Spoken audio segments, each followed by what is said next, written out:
these things, doing his work.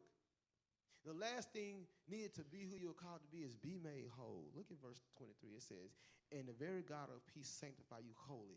And I pray, God, your whole spirit and soul and body be preserved blameless until the coming of our Lord. He wants us to be whole. But you see, some of us are still broken.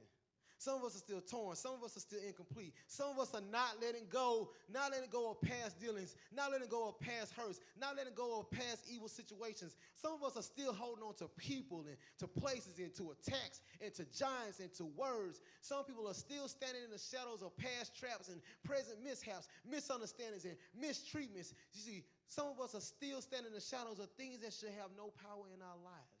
It's preventing us from having forward motion because sometimes we just don't believe.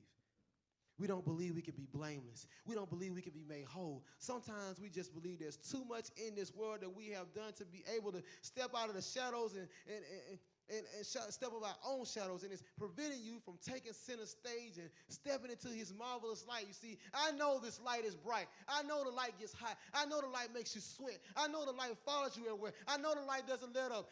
This light means everyone can see. They can see your pain. They can see your trials. They can see your tribulations. They can see your faults. They can see your imperfections. They can see your fear. The light is scary.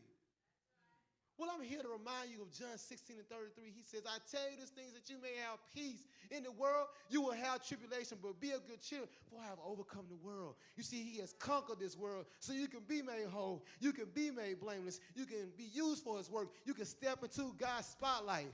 I know they can see all the negatives in your spotlight, but I also know that if they can see all of that, they can see your healings. And if they see all of that, they can see your triumphs. If they can see all of that, they can see your victories. If they can see all that, they can see your successes. They can see all that, they can see your greatness. If they can see all that, they can see your courage. The light might be scared, but it can also be security.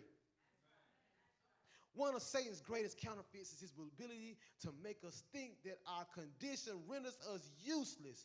But if only we see the power in holding on to Jesus in our individual and our collective conditions, we realize how powerless it makes Satan.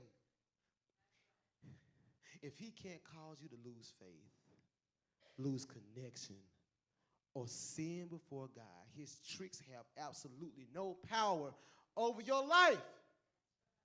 So the power to be made whole, the power to be who God has called you to be, lies strictly within you.